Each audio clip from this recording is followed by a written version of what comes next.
साथी यहाँ पर उपस्थित हैं। राजनीतिक माहौल नहीं है, धार्मिक माहौल में राजनीति का प्रवेश तो होता ही है। साथियों, महाराज जी आपको वंदन करते हुए और मेरे यहाँ पर सभी पुराने साथी बैठे हुए हैं। हरिभाऊ राठौर जी हैं, हमारे बरेली से आए हमारे मित्र, हमारे श्रीपाल नायक जी, हमारे श्याम नायक जी जो अभी पहली बार शायद हमारी सभा में आए हैं, सरनाम सिंह जी, और हमारे जितने भी यहाँ पर सभी हमारे अभी कपिल साहब बहुत अच्छा वक्तव्य दे रहे थे। तो यहाँ पर जितने भी मेरे सभी साथीगण बैठे हुए हैं, साथियों, उदासीन आश्रम का विकास होना चाहिए। हम सब जानते हैं, जैसे चाहते हैं। आज व्हाट्सएप फेसबुक के माध्यम से मैं बहुत कुछ देखता हूँ। यहाँ पर हरीश जी हैं, इनको मालूम है, शायद हम पहली बार यहाँ पर 1986 यहाँ से जब वीर बहादुर सिंह जी मुख्यमंत्री थे, जब यहाँ पर एक कार्यक्रम का आयोजन था और हमारे आंध्र प्रदेश से चल करके के रविंद्र नायक जी हमारे बीच में थे और हमने यहाँ से वीर बहादुर सिंह जी ने हमको ज्योति दी थी 86 में, और हमने पद यात्रा की थी दिल्ली तक। राजीव गांधी जी प्रधानमंत्री थे, उनको हमने वो ज्योति समर्पित की थी। और वीर बहादुर सिंह जब 2 लाख रुपए देके गए इस आश्रम के लिए, तो इस आश्रम का नीचे से फाउंडेशन वगैरह महाराज जी को जैसा उनकी समझ में आया वैसे उन्होंने कार्य कराया। हम महाराज जी के साथ में मैंने इस आश्रम पर काफी प्रवास किया और जिस धरती पर आज यहाँ पर बैठे हुए हैं, यहाँ पर भी कई बार सोना भी हुआ। चयन कक्ष हमारा यही था। उस समय लड़ाई चल रही थी, यहाँ पर 2 संत रहते थे, एक बाबा चंद्रमा दास जी और दूसरे थे मिश्रक दास जी। बाबा चंद्रमा दास बंजारे थे और मिश्रक दास जी बनिया थे। उनका समय आपस में एक दूसरे का इतना विरोध था कि महाराज जी को ऊपर नहीं जाना होता था। महाराज जी ने धूना नीचे बना रखा था और महाराज जी को ऊपर जाने की इजाजत नहीं थी। इसलिए नहीं थी कि वो मिश्रक दास जी ने ऊपर कब्जा कर रखा। और मिश्रक दास जी कहते थे कि उदासीन आश्रम मेरा है, हमारा है, यानी बनियों का। बाबा चंद्रमा दास जी हमारे अपने बलियारे थे, हम कहते थे ये आश्रम हमारा। इस लड़ाई में हमने 1990 में महाराज जी के सानिध्य में उनके आशीर्वाद से ट्रस्ट का रजिस्ट्रेशन किया। पहले रजिस्ट्रेशन 86 में हुआ था। उसके बाद में जब वो उस 86 में जब वो कोई कार्य नहीं कर रहे थे, तो महाराज जी ने सबको हटा करके ट्रस्ट का गठन किया और उस ट्रस्ट में महाराज जी अध्यक्ष थे और मैं उसका सचिव था। ट्रस्ट चलता रहा। मिश्रक दास जी लड़ाई लड़ते रहे, ट्रस्ट में भी लड़ाई लड़ते रहे। वो लड़ाई ये लड़ते रहे कि नहीं, असली मालिक मैं हूँ, इस ट्रस्ट का असली मालिक मैं हूँ और मैं इसका मालिक हूँ और ये बंजारा समाज की जगह धरोहर मैं हूँ। हम उसकी लड़ाई में लड़ते रहे, मैं और बाबा चंद्रमा दास जी लड़ते रहे। एंड तक हमने सोसाइटी में भी ये सिद्ध किया कि ये आश्रम बंजारा समाज का ही है और असली इसके है तो वो बाबा चंद्रमा दास ही है, यानी बंजारा समाज। यहाँ पर हमारे बंजारा समाज के आसपास के हमारे गांव के जो भाई लोग हैं, यहाँ पर झोंपड़ी डाल रखी थी, फेरी से धंधा करते थे, इस आश्रम की रक्षा करते थे। 85 से पहले की बात है। उसके बाद का काफी समय तक उन लोगों ने यहाँ पर धंधा किया, उस आश्रम की रक्षा की। और मैं समझता हूँ कि यहाँ से नंद नगरी वगैरह से कुछ लोग आए होंगे, आए हैं क्या? इनके बुजुर्ग लोग यहाँ पर रहते थे और उन गौरों से लट लेकर के सामने खड़े रहते थे लड़ने के लिए। यही बात है, किसी की हिम्मत नहीं होती थी कि इस आश्रम पर कोई पंगा पड़ता। यही लड़ाई काफी समय तक चलती रही। बीच में समाजवादी की सरकार आई, महाराज जी गए, हमारे यहाँ पर गौतम जी बैठे हुए हैं, ये भी शायद साथ में थे। उन्होंने 1.5 करोड़ रुपए दिया कुछ आश्रम का निर्माण में भी काफी खामियां थी, काफी वो थी। हमने कहा चलो जो बन गया सो बन गया। बाबा चंद्रमा दास जी मरने के बाद हमने एक ही कहा था कि इस ट्रस्ट में जो भी ट्रस्ट है, मेरे बाद में वो ट्रस्ट का पुनर्निर्माण करने के लिए ट्रस्ट दिया गया कि वो सारे सदस्य और वो सब मर गए।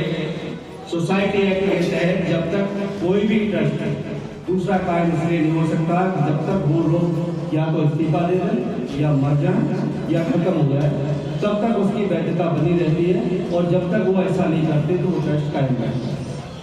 वो ट्रस्ट में विवाद आया, चलता रहा, कोई बात नहीं। लेकिन एक समय ऐसा आया कि इस पूरे आश्रम पर हरिभाऊ राठौड़ जी से बात हुई कि साहब इस आश्रम पर कोई स्थायी महत्व हमें चाहिए। राठौड़ साहब ने कहा नायक जी अगर आपकी सहमति हो तो हमारे महाराज जी हैं, महाराज जी को जो सामने चित्र लगा हुआ है, महाराज जी अपने हैं, उन्हीं के अनुयायी हैं और जो उस आश्रम पर पूर्णकालिक तरीके से रहना चाहते हैं। हमने कहा मुझे कोई आपत्ति नहीं है, इस आश्रम पर जो भी संस्थाएं संत भाव से काम करें, संत भाव से रहें, समाज के नाम से अगर कोई भी संत समाज का रहता है तो इससे अच्छी मुझे कोई खुशी नहीं होगी। हमने हरिभाऊ राठौड़ जी और सब लोगों ने तय किया, हमने महाराज जी को यहाँ पर विधिवत तरीके से जो भी उदासीन परंपराएं होती हैं उन परंपराओं के तहत इनको नामित कराया। नामित इसलिए कि ये उदासीन आश्रम खासकर उत्तर प्रदेश में है और उत्तर प्रदेश के लोगों ने ही इस आश्रम के लिए लड़ाई लड़ी है, कोई दूसरा भाषा नहीं। और जब ये उत्तर प्रदेश का आश्रम है, चाहे हमारे किसी भी स्टेट के महाराज जी हैं, वो जब यहाँ पर रह रहे हैं तो वो भी उत्तर प्रदेश के ही।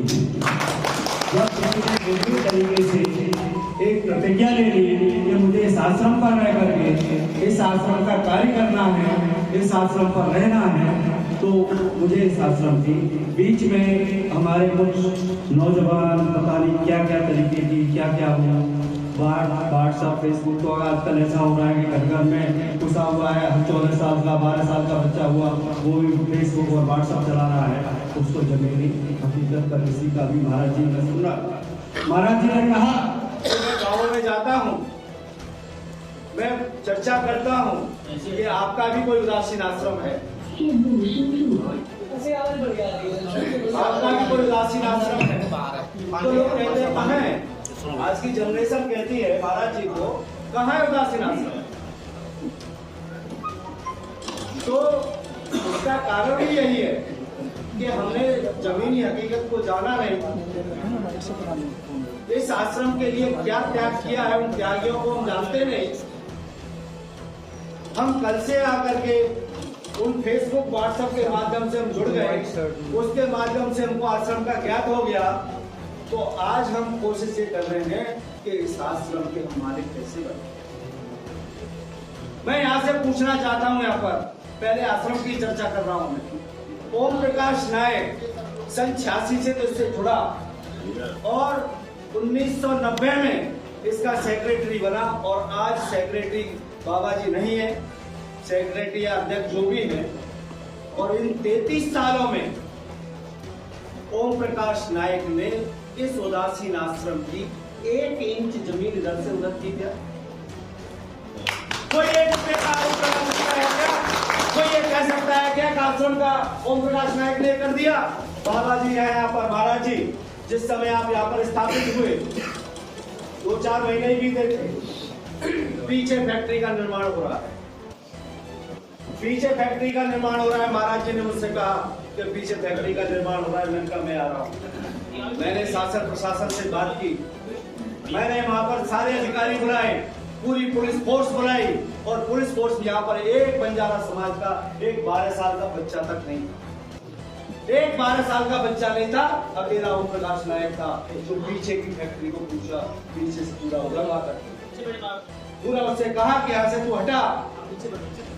फिर हमारे रेवतीराम महाराज जी के साथ में बड़े महाराज जी आए, उनके साथ में हमारी मीटिंग हुई।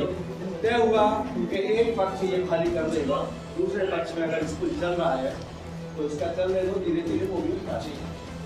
यही तय हुआ महाराज जी। तय हुआ, कोई बात नहीं। मेरे साथ में भी कई अनहोनी घटनाएं घटती चली गई, सामाजिक घटनाएं, पारिवारिक घटनाएं, और फिर इतना टाइम नहीं मिलता। सामाजिक समाज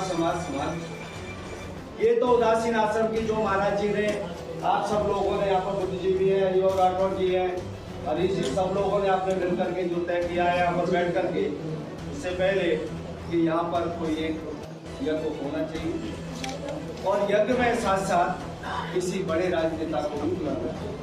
जैसा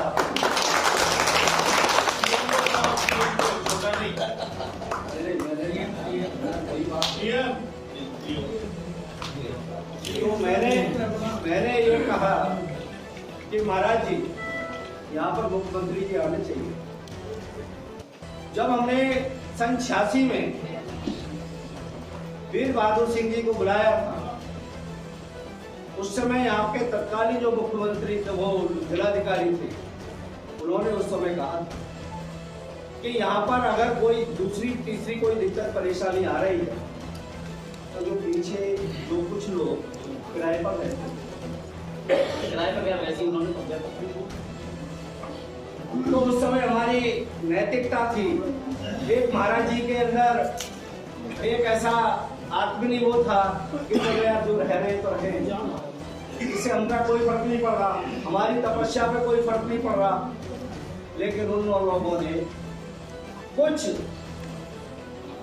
जो यहाँ पर उनको कहे भूमाफिया, उनको कहे जिनकी इस आश्रम पर बुरी नजर है, उनके सहयोग से, उनके परामर्श से महाराज जी के ऊपर एक गंदा खिलौना एक्ट लगाकर और महाराज जी को दिलवाने उसमें जिससे जितना जो भी प्रयास हुआ वो सबने अपने स्तर से किया। लेकिन महाराज जी आज हमारे बीच उपस्थित है। और मैं एक बात और कहता हूँ, अभी मैं आध्यात्म की चर्चा कर रहा हूँ, राजनीतिक क्षेत्र पर भी इसके बाद करूंगा। इस आश्रम पर महाराज जी शरणानंद जी रहे, हरीशानंद जी रहे, या अन्य कोई महाराज रहे, एक तपस्वी भाव से देख तो लिया करो, इस आश्रम पर रहकर के तपस्या कर, उसकी देख रेख कर। कोई भी महाराज, मैं महाराज जी आपको भी विनम्रपूर्ण निवेदनपूर्ण आपसे कहता हूं कि कोई भी महाराज अधिकार तो रखे, आश्रम मेरा है, लेकिन मालिकाना अधिकार के तहत ये मालिकाना अधिकार सिर्फ बंजारा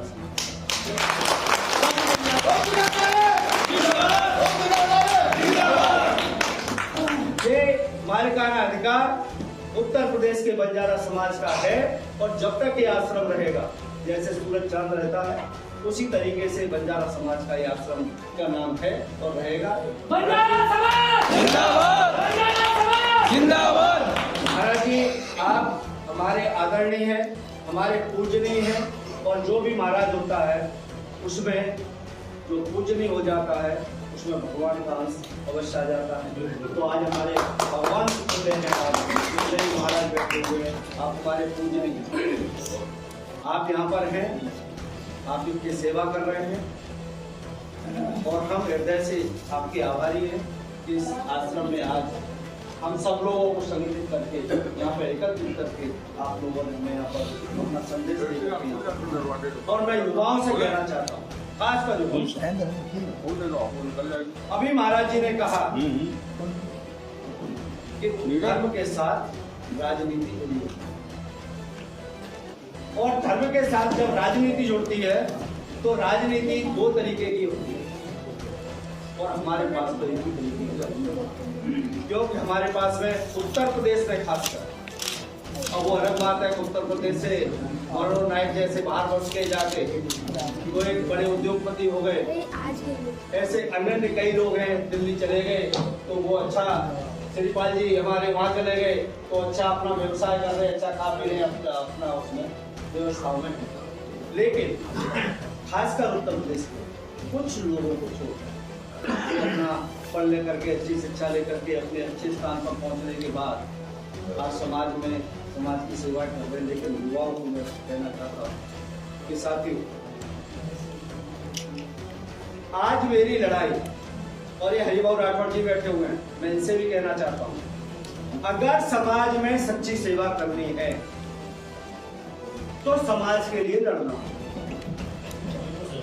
राजनीति अलग रखनी है, समाज नीति को आगे लाइए। और जितने भी यहाँ पर मेरे जितने भी भाई लोग बैठे हुए, जितने भी पुराने साथी बैठे हुए, सबसे कह रहा हूं, जब समाज नीति आ जाएगी, समाज को अभी बराबरी का दर्जा देने वाली बात थी, हमारे अभी एडवोकेट साहब कह रहे थे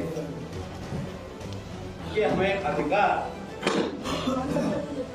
उन्होंने उदाहरण भी दिया कि अधिकार मांगने से नहीं मिलता, छीनना पड़ता, अधिकार छीनने से मिलता।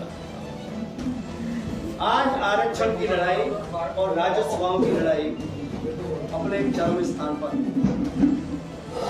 अभी मैंने 5 तारीख को कार्यक्रम किया, समाज कल्याण मंत्री आए थे और मैं समझता हूँ यहाँ पर कई हमारे साथी लोग, उन्होंने भी पूरे समाज के सामने आश्वासन दिया कि मैं समाज का काम जल्दी से जल्दी करने वाला। अभी मुख्यमंत्री जी योगी आदित्यनाथ जी, उन्होंने मुझे बुलाया, उन्होंने मुझसे कहा था नायक जी आप बताइए आप क्या चाहते हो। मैंने उनसे कहा महाराज जी मेरे सिर्फ 2 इशूज हैं, उन 2 इशूज को आप कर दीजिए, मुझे और कुछ नहीं। मैं अपने लिए भी आपको कुछ नहीं कहूँगा कि आप मुझे बना दो, आप मेरे 2 इशूज हटा दें, बंद हो गई। कौन से? एक मुझे अनुसूचित जनजाति का और दूसरा मेरे राजस्व का, मुझे तीसरा कुछ नहीं। उन्होंने तुरंत बैल बजा करके अपर मुख्य सचिव एसपी गोयल को बुलाया। एसपी गोयल से उन्होंने कहा, गोयल सर ये ओम प्रकाश नायक हैं और इनके समाज के जो भी 2 इशूज हैं कैसे होंगे, आप बैठो, संबंधित मंत्री बैठे, संबंधित प्रमुख सचिव बैठे, संबंधित अधिकारी बैठे और नायक जी को बुलाओ, कैसे हो सकता है इनको आप करिए। उसी समय से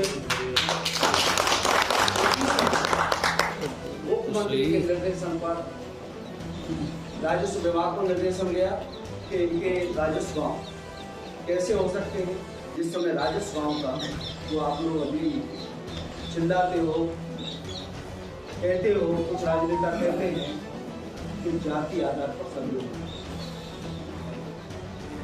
मैंने बिना कहे बिना कुछ किए जाति आधार पर 28 जिलों का सर्वे करा लिया और एक गांव की सर्वे रिपोर्ट मेरे पास। कितनी संख्या है, मैंने लोगों से कहा, मैंने व्हाट्सएप फेसबुक के माध्यम से फोन के माध्यम से कहा साथियों सर्वे हो रहा है, एसडीएम से मिलो, अपने संबंधित लेखपालों से मिलो, आप अपनी सर्वे रिपोर्ट में अपनी सही जानकारी, जनसंख्या सही से सही रखना। लेकिन कुछ भाइयों के कमेंट्स मेरे पास आ गए, अरे ये तो सरकार का काम है, सरकार अपने आप करेगी, ये ओम प्रकाश नायक क्यों बनाता रहता है सरकार को, समाज को। मैं अपने क्या करूं, सुन के बैठ जाता हूँ। चलो भाई, आज का युवा ज्यादा पढ़ा लिखा है, वो ज्यादा जानता है, कानून के बारे में ज्यादा जानता है, तो उनको ज्यादा जानकारी होगी। ठीक है भाई, वो जैसे चलता है। बड़े बड़े गाँवों की बड़े बड़े गाँव की संख्या जिसकी 3000-4000 की आबादी है, उसकी 300-400 लिख के आई है। अब उसमें जो है ना क्या लिख के आया है कि पारिवारिक, इनके परिवार इतने हैं, किसकी कमी की वजह से जो अधिकारी थे उन्होंने ऐसा बताया कि हम लोगों ने जानकारी सही नहीं दी। हम लोगों ने जानकारी अगर अधिकारियों को सही देते, आज दिक्कत तो भैया एक मिनट ऐसा है, समझी जानकारी हमने गलत की, अभी हम किसी मेरी बात नहीं, मैंने दोबारा उसमें करा रहा। मेरा ये कहा कि आप लेखपाल कानून वो जो भी आपके पास में आ रहे हैं, आप सचेत रहो। आप वो अधिकारी आपकी रिपोर्ट लिख करके भेजेंगे, एसडीएम को देंगे, एसडीएम डीएम को देगा, डीएम राजस्व परिषद को भेजेगा। आप संख्या ठीक लिखा दो। मैंने जब अलीगढ़ की संख्या को देखा तो मेरे संख्या हम तो सही दिखाएंगे यार यही तो बेशक, अरे मेरी बात सुनो यार, नेता नगरी बात कर ले रहा। आप मैं नहीं कर रहा हूँ, देखिए पूरी बात तो सुनो। बात होने दीजिए, बात होने दीजिए पूरी। होता है जब वो आता है तो मौका मिलेगा उसे अपने अपना सुझाव देना, सतीश जी अपना सुझाव देना अपना। सुनो, मैं अभी आपको चेक कर रहा हूँ, मैं अभी फोटोकॉपी बना रहा हूँ। देखिए बीच में बोलने का किसी को अधिकार नहीं है, जो बोला उसको बोलने दीजिए पहले। आपके गांव की संख्या 450 हो गई है, अब बताइए आपके गांव की।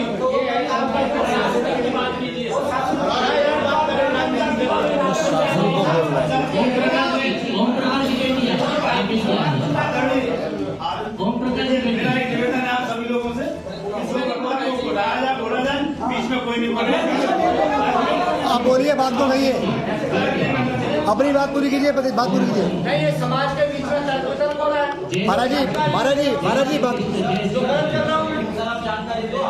महाराज जी बोलने दीजिए, कंटिन्यू करिए, कंटिन्यू करिए।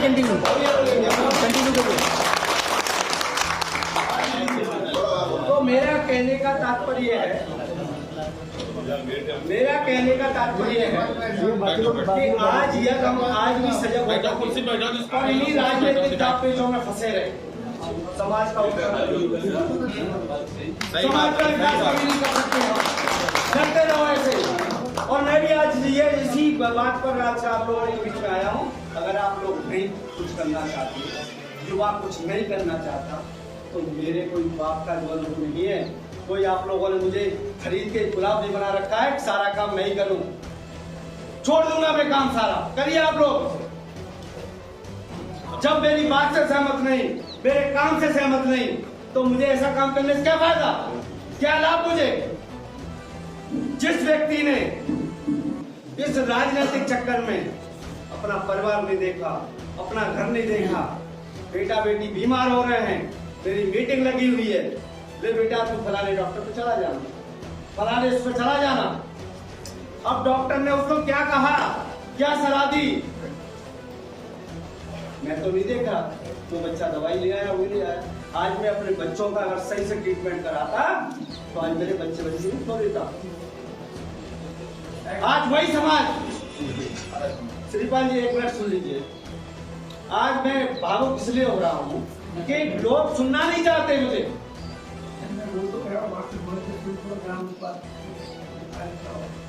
तो राजस्व गांव का जो सर्वे, और आज मैंने पुनः कहा, मेरी जो भी 1000 की पॉपुलेशन वाले गांव, उनको आप राजस्व गांव बनाओ। मैं नहीं कहता 250 को बनाओ, मैं नहीं कहता 500। इसमें चाहे सरकार की मानसिकता, अगर सरकार की और शासन प्रशासन की मानसिकता हमारे खबर में हो, तो आज दर्द की बैठक आप लोग यहाँ पर बैठे। अगर सरकार की या अधिकारियों की, किसी भी सरकार हो, अगर मानसिकता सबकी सही हो, तो आज हमें ये सारी चीजें करने की आवश्यकता नहीं। सबका साथ सबका विकास तो तब होगा जब हम सबको साथ लेकर के चलें, सबकी परेशानियों को देखें, सबके विकास को लेकर के चलें। आज मैंने सरकार से वही कहा, उन्हें मेरे निवेदन मामला चाहता, लेकिन कहावत है एक भाड़ नहीं फोड़ सकता। आज शक्ति यहाँ पर मेरे आश्रम को बचाने के लिए आप नौजवान सारे इकट्ठे हुए। यही शक्ति आप हरिओम राठौर जी पूर्व एमपी रहे हैं, एमएलसी रहे, नेता हैं, किसी भी पार्टी में किसी संगठन में समाज के लिए लेके बैठो ने। मैंने सबसे कहा, चाहे ऑल इंडिया बंजारा सेवा संघ से ही चाहे देश के MP सही और वर्तमान में MP साहब उमेश यादव सही, मैंने उनसे कहा कि मेरे उत्तर प्रदेश का प्रस्ताव पुनः मुख्यमंत्री जी ने भेज दिया है दिल्ली, RGI में लंबित। मैं गृह मंत्री से टाइम मांगू, गृह मंत्री आज हमारे देश के दूसरे नंबर के नेता, बहुत बड़े नेता हैं, उनको टाइम समय पे नहीं मिल पाता। एक मेंबर ऑफ पार्लियामेंट टाइम मांगे तो शायद उनको वहां नहीं मिलेगा टाइम, तो पार्लियामेंट में जब वो आवाज उठाए तब तो मिलेगा, लेकिन उनके पास में टाइम नहीं, उनके पास में उत्तर प्रदेश के नेताओं के लिए, बंजारों के लिए टाइम नहीं। मैंने 5 तारीख को कार्यक्रम किया, 1 तारीख से एक महीने मेरा फोन बंद कर लिया, मेरा फोन नहीं उठाया उमेश यादव ने। मैं बुलाना चाह रहा था, भाई हमारे मंत्री आ रहे हैं, आप भी आए, हमारी बात को सुनिए, हमारी समस्याओं का निराकरण कराइए। जब पार्लियामेंट में ही निराकरण हो रहा है तो आप उसको कराइए। किस नेता ने किया? देश के जो भी, चाहे जिससे राष्ट्र के नेता हों, उत्तर प्रदेश में 97 से प्रकरण चल रहा है और आज उस प्रकरण को जीवित रखते हुए हो, किस नेता ने उठाने की कोशिश की? किस नेता ने बैठ करके कहा कि आओ उत्तर प्रदेश के बंजारों 100-500 मेरे साथ बैठ जाओ, मैं भूख हड़ताल पर बैठ रहा हूँ, जनता दल पर बैठ रहा हूँ? कौन सा नेता आया मुझे बताइए आप? कोई आया?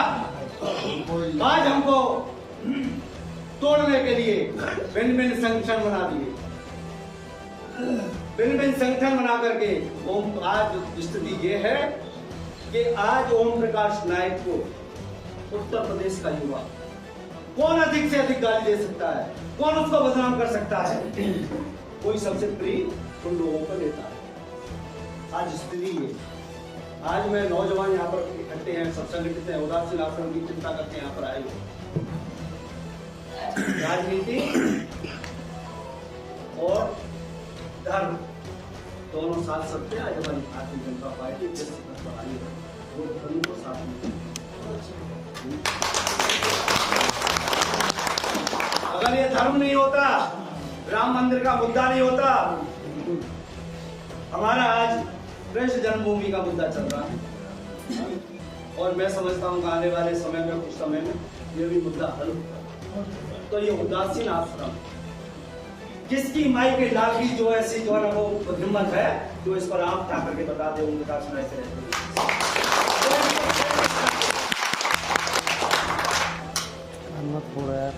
आप जो लोग एकजुटता के साथ धर्म को भी देखो और इस समाज का जो काम पड़ा हुआ है उसको भी देखो, कैसे आगे बढ़ सकता है, कैसे आगे जा सकता है। मैं ये नहीं कहता आज हमारी 60 साल की उम्र में जा रही है, कितने साल आगे 10-5 साल कर रहे, इसके बाद में किसी को तो आना होगा, फेसबुक व्हाट्सएप के माध्यम से नहीं,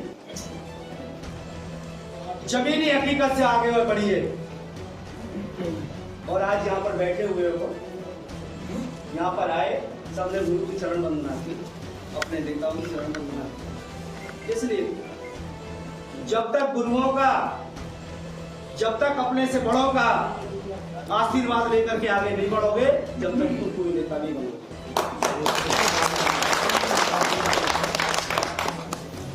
ये सच्चाई है, कड़वा सच है। आज पेपरों में, अखबारों में कुछ भी करके आप लोग बड़े से बड़े हो जाओ, उससे नेता नहीं बन पाओ।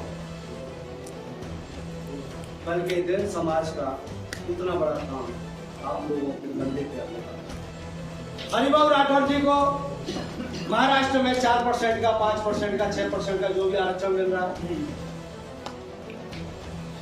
उस आरक्षण के माध्यम से लोग आगे बढ़े, डॉक्टर्स, इंजीनियर्स बने, IAS, IPS बने, बहुत बड़े बड़े स्थानों पर गए।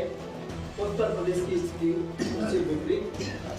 महाराष्ट्र, आंध्र, कर्नाटका, वहां पर कुछ ऐसी विधानसभाएं हैं, कुछ ऐसी लोकसभाएं हैं, वहां से आदमी अपने कैंडिडेट खड़ा कर देता है, MLA MP बनाए। हमारे उत्तर प्रदेश में ऐसा कोई भी स्थान नहीं है, एक भी स्थान नहीं है जिससे तुम अपना MP बना सको, MLA बना सको।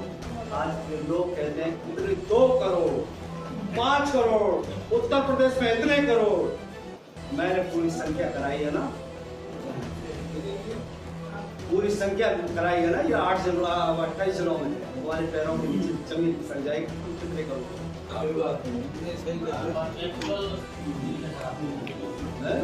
अरे जो लिखा पढ़ी होता वही तो माना जाता है। लिखा के बोलते हैं जो लिखा पढ़ी होती है वही मानी जाती है। ठीक है, तो वो छोड़ो, वो भी संख्या नहीं होती।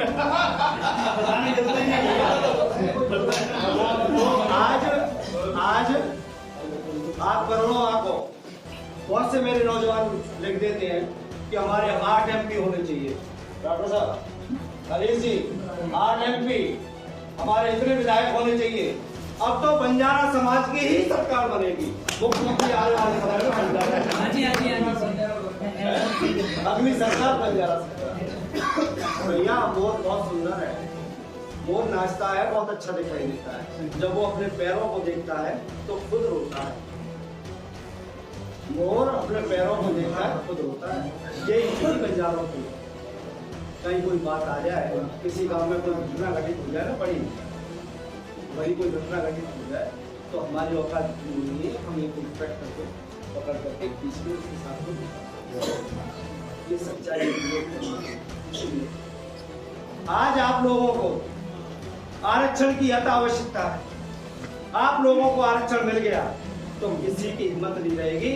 एक अगर कहीं किसी कभी चमार चूड़े का किसी का घर फंसा हुआ है ना, तो किसी की हिम्मत नहीं होती साले से छेड़ना, एक्ट लगा किसी की हिम्मत होती है। और बंजारों के गांव बसे हुए हैं, 3-3, 4-4 हजार की पॉपुलेशन है। उसमें आकर के कौन हमारे साथ में बुरा भला कर जाते हैं, लेकिन हम उनका कुछ बाल नहीं बाका कर सकते। इस सच्चाई को अरे ले देकर एक सरकार में मान लीजिए इस समय पूरे उत्तर प्रदेश हम काम कर रहे हैं, तो हमको भी नहीं करने देना चाहते, मत करो। आप लोग करो, आप लोग बढ़ो आगे, आप लोग बढ़ो आगे। इसलिए मैं ज्यादा न कहते हुए आरक्षण का काम है। हरिभाऊ राठौर जी जुम्मा लें, हरीश जी जुम्मा लें, जो यहाँ पर सतीश जी बैठे हुए हैं, वो जो विभिन्न पार्टियों में जो काम कर रहे हो, सब लोग सामाजिक मंच तो एक होना चाहिए।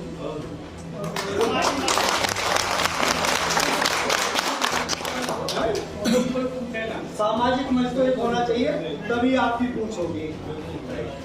जब तक सामाजिक मंच एक नहीं होगा, आपको कोई पूछने वाला नहीं। आप बेवकूफ बना दीजिए किसी पार्टी को कि इतने लाख बन जा रहे हैं मेरे साथ में, मुझे फलानी जगह टिकट दे दीजिए, मैं आपके साथ आ रहा हूँ। वो तो कह रहे हैं हम आपको टिकट देंगे, बाद में जब टिकट का टाइम आएगा तो आप क्या करें, वहाँ से हमारी टिकट मिलेगी, हमारे उसमें गठबंधन में हम आपको वहाँ से करो इंतजार कर 5 साल। इसलिए आज ये युवा जो बैठा हुआ है, जो हमारे महाराज जी आपका भी हमें साथ चाहिए। साथ इसलिए चाहिए कि अभी महाराष्ट्र में एक कार्यक्रम हुआ, आपने महाराज हमारे मुख्यमंत्री जी भी आपके आश्रम में पहुंचे, लेकिन उसका जो 6 दिन लगातार कंटिन्यूस कवर किया था वो सवाल को रेज किया, सवाल ये उठाया, कहा कि हम यहाँ पर धर्म का कार्यक्रम करने जा रहे हैं, लेकिन धर्म का कार्यक्रम तो हो, हम समाज के लिए क्या देने जा रहे हैं, हम समाज के लिए क्या करना चाहते हैं। तो समाज के लिए अगले दिन जो भी कार्यक्रम हो, कोई भी ऐसा सक्षम, जैसे मुख्यमंत्री आए, उत्तर प्रदेश का मुख्यमंत्री आए, तो जिससे जो आने से कम समाज का उत्थान को होगा, उद्धार को होगा, कल्याण को होगा, समाज का भी होगा और इस आश्रम का भी होगा। दोनों कार्यक्रम एक साथ लेकर के चलोगे तभी हम आगे बढ़ेंगे।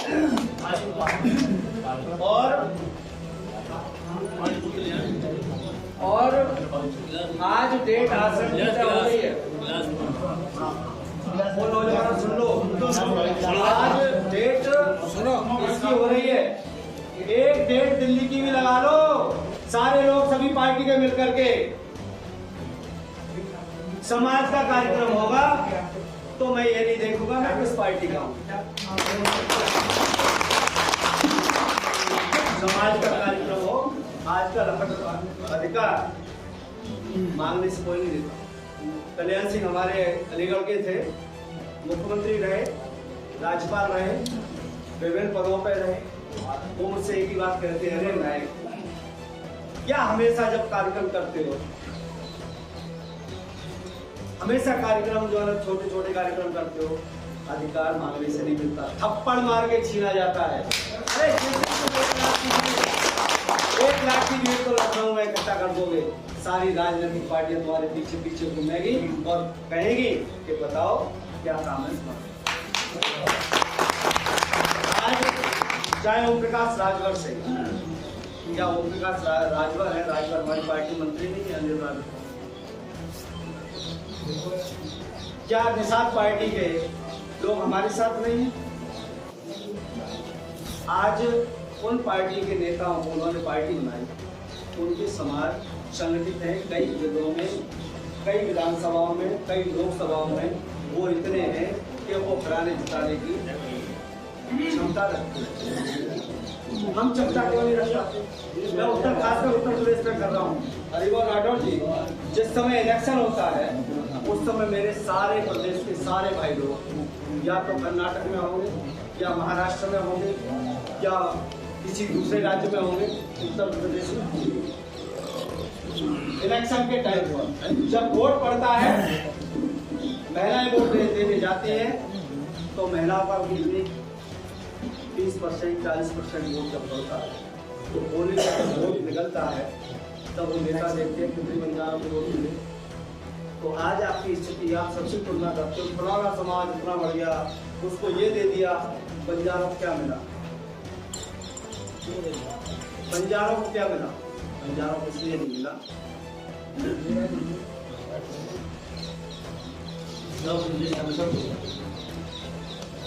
कभी अपने मत का अधिकार का अपने मूल्य नहीं सुना। और जिस दिन आप सारे काम छोड़ करके, सारा धंधा छोड़ करके जिस दिन इलेक्शन हो, एक समूह के साथ में वोट डालना शुरू कर दो, आपकी शक्ति का एहसास हो जाएगा। आपको हर पार्टियां चाहने लगेंगी, और कौन सा ऐसा काम है जो आपका नहीं है?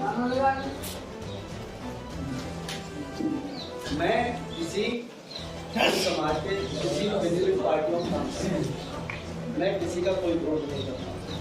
विरोध मैं वहां पर करता हूँ, विरोध मुझे वहां पर आता है कि साहब आप पार्टियों का काम करो, लेकिन जब सामाजिक मंचों, समाज की मांग हो, या समाज के लिए आप क्या करने जा रहे हैं विभिन्न पार्टियों के, वो तो हमारे पास में एक विचार होना चाहिए कि सिवाय आलोचना। अगर आप लोग मेरी बात से सहमत हैं, तो आज दिल्ली में भी मई में जो भी आप डेट निश्चित करें, इन सभी नेताओं को बुलाओ, चाहे हरिवंश राठौर जी हों, चाहे उत्तर प्रदेश के विभिन्न जिलों, मतलब राजनीतिक क्षेत्रों में जो भी काम कर रहे हैं, चाहे महाराष्ट्र से हो, चाहे गुजरात से हो, चाहे आंध्रा से हो, और चाहे हमारे वर्तमान सांसद अभी साधु सिंह जी अभी समय हो रहा है, तो इसलिए मैंने मौका दे दिया। मैं कुछ नहीं, मैं वही कहना चाह रहा हूँ, उसमें भी डेट एक निश्चित होनी चाहिए।